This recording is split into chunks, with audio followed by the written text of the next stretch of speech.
Hello, আসসালামু আলাইকুম। সবাই কেমন আছেন? রান্না নিয়ে চলে আসলাম আপনাদের সামনে। আমি এখানে মাছ ভাইজা নিচ্ছি, মাছ ফ্রাই করে নিচ্ছি। রুই মাছ 4 পিস মাছই নিচ্ছি। আজকে মাছ দিয়ে ডাটা দিয়ে রান্না করব। অনেক দিন ধরে ডাটা খাওয়া হয়নি, এই বছরে এই প্রথম মনে ডাটা খাওয়া হবে। তা ডাটা দিয়ে মাছ দিয়ে আজকে রান্না করব। আমার মাছ ভাজা হয়ে গেছে। আমি কড়াইতে কিন্তু এখানে তেল দিয়ে দিচ্ছি। আমার এগুলা ডিপ করা পেঁয়াজ, অনেকগুলো পেঁয়াজ কাইটে, নতুন পেঁয়াজ, অনেক পেঁয়াজ একসঙ্গে কিনা হয়েছিল।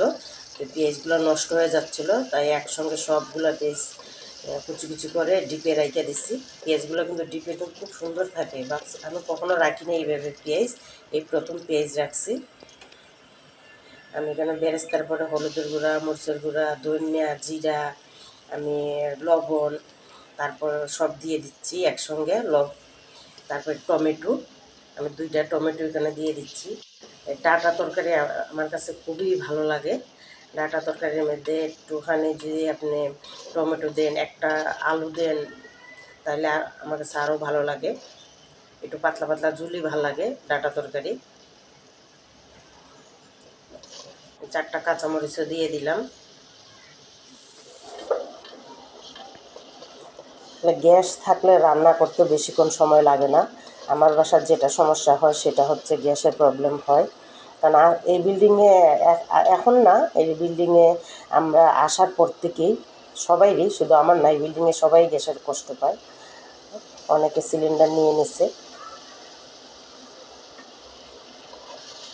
আমি ডাটা আলুগুলো কিন্তু আগে আমি একটু সিদ্ধ করে রাখছিলাম। আমি গরম পানির মধ্যে দিয়ে মানে বেশিক্ষণ না, প্রায় 10 মিনিটের মতন মনে এটা আমি সিদ্ধ করে নিয়েছি।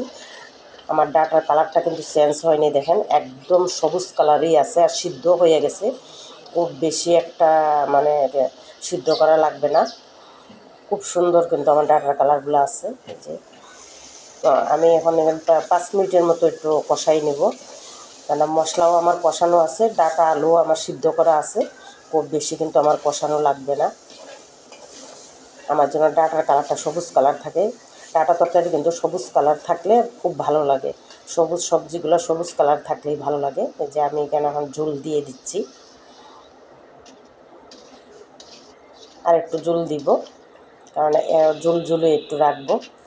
ডাটা তরকারি একটু ঝুলঝুলি ভালো লাগে। এই তরকারিটা এত মজা হয়, এত মজা লাগে, খুবই ভালো লাগে। আর সবসময় একঘেয়েমি তরকারি শুধু মাছ বোনা মাছ বোনা, এত মাছ বোনা ভালো লাগে না।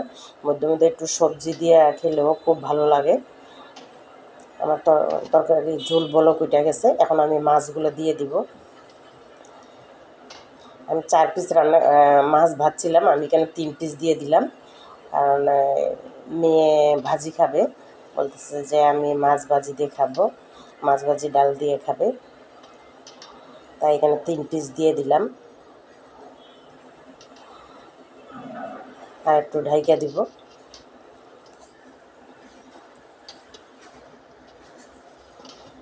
অনেকটা ঝোল শুকাই গেছে, সিদ্ধ হয়ে গেছে অলরেডি। আমার তো আগেই ভাপ দেওয়া আছে, তারপর হচ্ছে কষানো হচ্ছে, তারপর একটা ঝোল দিছি। এখন আমি ধনিয়া পাতা দিয়ে দিব। ধনিয়া পাতা দিয়ে নামিয়ে নিব।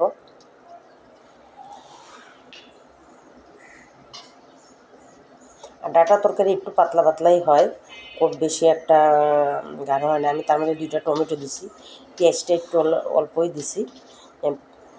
একটু পাতলা ঝোল খাওয়ার জন্যই এভাবে রান্না